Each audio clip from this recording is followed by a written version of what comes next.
Hello and welcome to Enterprise Friday on Enterprise Television. I am Kendi Baduni. And I am Henry Igwibiki. Thank you so much for joining us as we bring you key stories shaping Nigeria today. We will begin with a brief review of the newspaper headlines and then move into our main conversation of the day. You can join the conversation by liking, following us on all our social media platforms at Enterprise TV7. You can as well share. Thank you so much. So joining us today, we have Emeka Madmago, and he's a journalist and also a public affairs analyst. Thank you so much, Emeka. Thank you so very much, Emeka, for being here. I truly do appreciate your time. Yeah.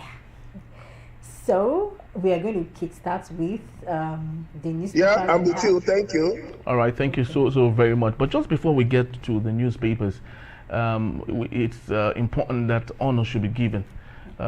Today coincidentally happens to be a special day in the life of my co-presenter, Kehinde, as she turns and she adds one today. Yes. Happy birthday to you. Thank you so much. It feels nice, isn't it? Happy birthday. Thank you so much. It's more of like keep looking like this, so keep looking young. Even when you get to 100.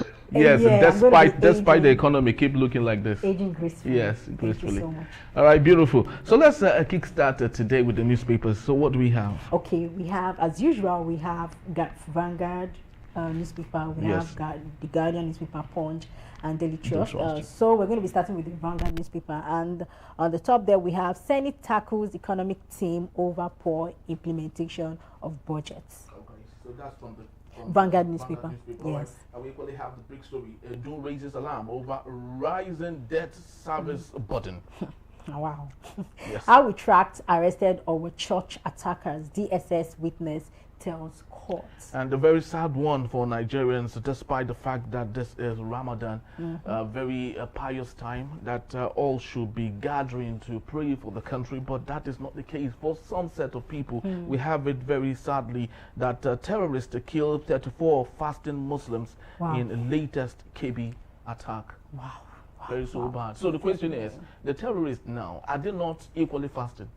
Right. They are not fasting, isn't it? Because if they are fasting, why should they be killing? And some of them are even Muslims. They are Muslims. Most of them are Muslims. 100% of them are Muslims. What do they want? That is the big question. They're also killing Muslims. That are fasting. And not even in this holy season. Holy season. Yeah. Emeka, let's start from there.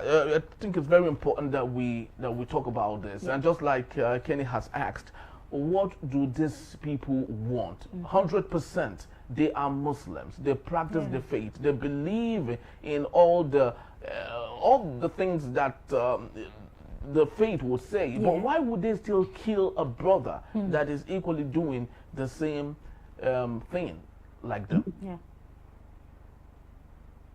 Well, thank you very much. Most of these people are not. They are not Muslims. In the real sense of it, they hide behind Islamism. Islamist insurgency. They just hide behind insurgency. And because they have their objectives. Which is to cause terror, which is to collect ransoms, which is to kidnap. Because they know. Excuse me, government officials will always come after them to beg and negotiate ransoms, and because of the corruption involved in it. So Nigerian politicians, we know, will continue to hope that this terror lasts, because it's a lucrative venture for crooked people in the system. They don't care whether lives have been lost, and so that's why you see that, it doesn't matter. For them, it's neither black nor white. It's just gray in between. So they don't care. These people don't care. So they come from different places. They come from different places. They go through Lake Kainji. They go through Lake Kainji National Park, hibernate there, and then share themselves because Sambisa has become too hot for them now. So they now, go the other way. And it's because they know that the Nigerian government is too weak. It's too weak to take a decisive action to rout insurgency. because they are banking on the United States to do that. But they forget one thing: if the United States helps you to end insurgency, you're going to pay a heavy price for that. Go and write it down. Thank you. Oh, I think you should even deliberate, expatiate more on that, like the last statement you made, so that at least we'll have like an overview of what we should be expecting. Exactly. Right? So what are those things the United States might demand of us, hoping to end terrorism in Nigeria? Yeah. Of course, look at Syria now. The United States says they are moving out their troops from Syria, but they are still going to be in charge. They're still going to dictate a lot of things. Donald Trump is, has set up a board of peace, and of course they want it as an alternative to the United Nations to dictate, terms of peace and all that around the world. So each country where they go to do all these things, we have to pay for it. One way or the other, you pay for it. One way or the other, you are going to see, for those who have been shouting about sovereignty in the north, I pity them.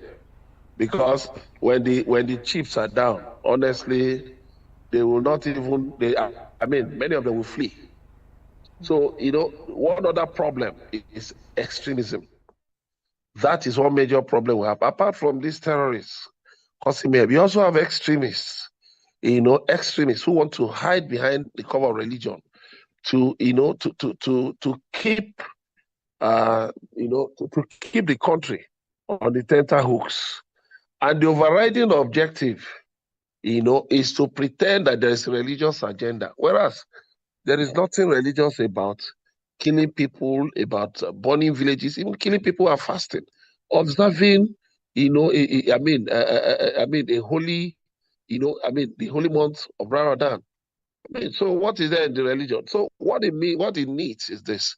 Look, the Nigerian government has clearly shown it is all talk, no substance.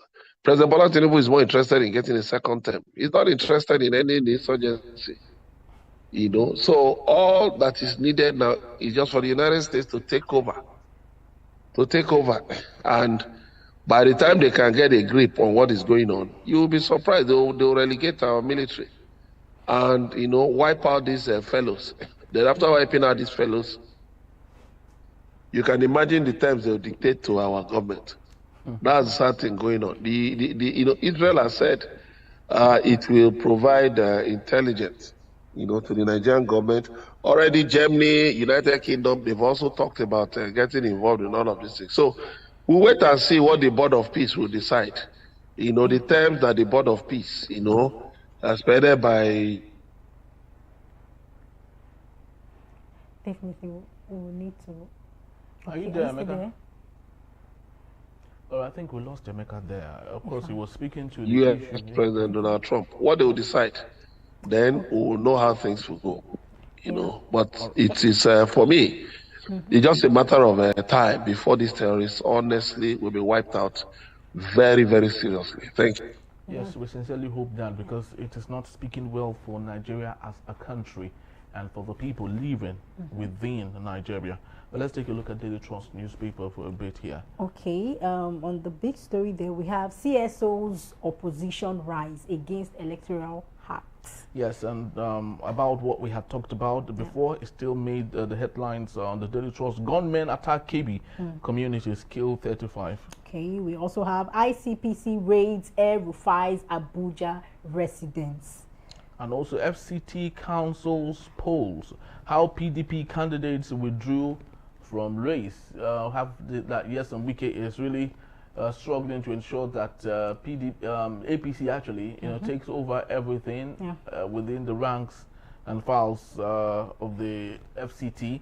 But let's look at it, Emeka. Yes. Sorry, before then, there's a story here I would like us to. Military launches new operations against terrorists in Kwara, Niger. Yeah.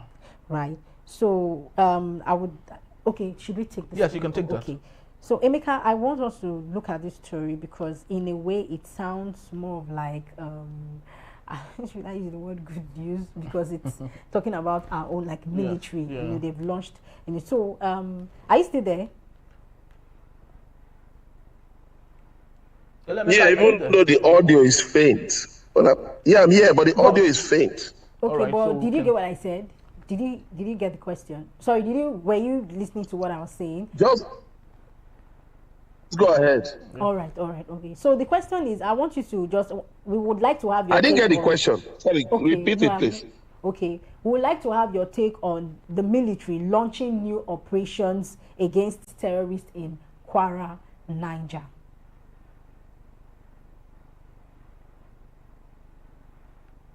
Yeah, did you get the question, Yeah, Emeka? So the do you military, think they the keep military- launching new operations and all that. Just Yes. yesterday, Okay.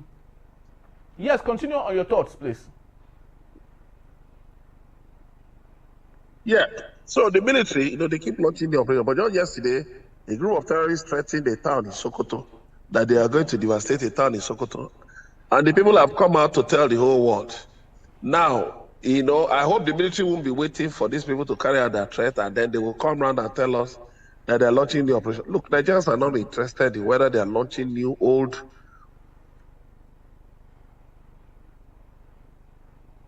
or second-hand or used operations. What that the task is too much for them. What did Jonathan do? Jonathan used the mercenaries from South Africa, and within 6 weeks they were able to clear territories in Borno State, in Borno Yobe State. So you can add mercenaries to it. You can also recall retired soldiers, retired officers to help you in this battle. But to just be talking about renewed this, that, and the other, no.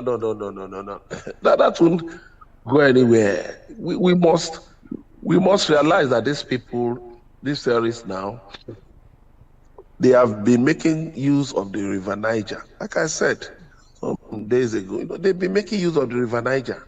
So you have to block that route. The Nigerian Navy must get down to work on the River Niger. Look at River Niger, look at the bank of River Niger, look at the rivulet. Look at those, what do we call them in geography? Look at the tributaries of the River Niger. They can use drones to, score those areas, get the locals to give them information about where these people are hiding. That's it. It should not just be a land-based matter. They should cut off the supply route, which is mainly the River Niger. I've said this and I'll say it again. Thank you. Thank you so very much, Emeka. But let's go to the south region of Nigeria, especially Rivers State, where we have it that the Rivers State House of Assembly suspends impeachment plot against Fubara and a deputy.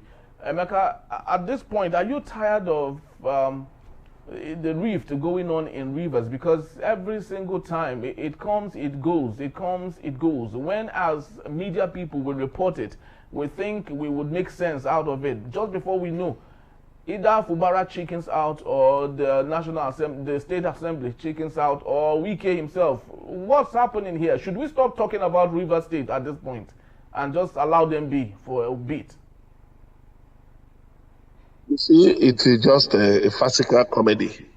They had no ground, with which no justifiable grounds to impeach Fubara and his deputy. The main thing was that during the emergency, the administrator Ibas, signed the 600 billion naira budget, which was passed by the House of Representatives, and so out of it, the lawmakers had 1 billion naira constituency votes each. So out of it, Ibas paid them 350 million naira each, as confirmed by some of them. Paid, 350 million naira each. And then it was remaining a balance of 650 million naira, which, they told Fubara to pay them. Well, I was saying that I will explain that. People who are on suspension from legislative duty earn money. As if they were still sitting. So that was even the major thing they brought up, As for the rest, of course, there are allegations that there was pressure on Fubara that whatever was remaining of that budget should be set aside for the 2027 elections, and that he should forward a supplementary budget to the House of Assembly. So now that he has appointed Wike's loyalists of FCT Minister Wike. He has nominated them as commissioners. Let's see how they will function. You understand? It is one thing to steal the village drum. It's another matter where will you play it. You know, of course, they may be jubilating that yes, they have gone into the cabinet, that they are going to strangulate Fubara. But they forget one thing, that you see, the man is also a survivalist. He will survive them. You know, just a matter of months, party primaries will get underway. You can see what's happening in Ondo State. They have already started killing themselves in APC. You know, just party congresses. So we have not started talking about party primaries. They are already shooting themselves and killing themselves. So that should tell you that as you know things hot up, you are going to see how they themselves will fall out. There will be disagreements, there will be realignments before the 2027 elections. So those who are already saying, "Oh, Tinubu master strategies," I say, well done. But if it is the Nigerian history, I know. You know, the more things change, the more they remain the same. They will be shocked. Thank you. Thank you so very much, Emeka. We can't overstate, you know, some of these things, and it's often said, too many cooks spoil the broth. And at this point, when everyone is joining the ruling party, giving no chance for the opposition, what that means is we would have a collection of too many chefs. Imagine too many chefs cooking jollof rice. At the point no one can eat it, because this one will be saying, no, I prefer cooking it this way, and I have to boil the rice before. They will say, no, we have to just wash it and put in, and that's what's happening within the APC right now. We just learned that a traditional ruler in Ondo State was killed. Gunmen invade palace, kill traditional ruler in Ondo State. So, and that is from what Emeka had just stated here. Already infighting is within them, and that is what you get when you force everyone to be part of that was said to have been done by a bandit. I'm talking about the APC meetings from days ago, you know, where two people were believed to have been shot dead. Yes. Okay, so let's just hope there are bandits actually that are doing this in Ondo State, and not party politics, and which could be masqueraded as bandits at this point. But I would love to leave that to the police force and other security agencies to do their investigation to really find out if these people who killed the traditional ruler were actually bandits or it was party politics of interest. But just to let us know that Emeka will still be here to take us on our main conversation when we return. Reps defend the controversial amendment as opposition. CSOs warn of 2027 poll crisis. In the Beat Enterprise Friday, it is. Don't go anywhere. We'll be right back.